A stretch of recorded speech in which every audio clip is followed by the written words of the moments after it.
is key is that we are a team, we are loyal, we fight, and we really believe that we can make great games, great tournaments, and win every game. Yeah, I think I made a good championship. I think the whole team made a great championship. So we are proud of ourselves, but we really want to crown this with a medal.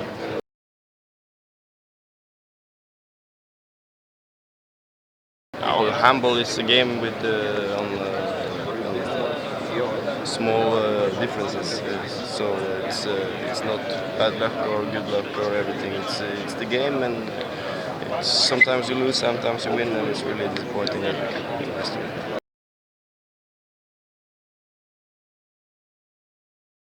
Now I have contract 1 more year in Norway, so that was unfortunate.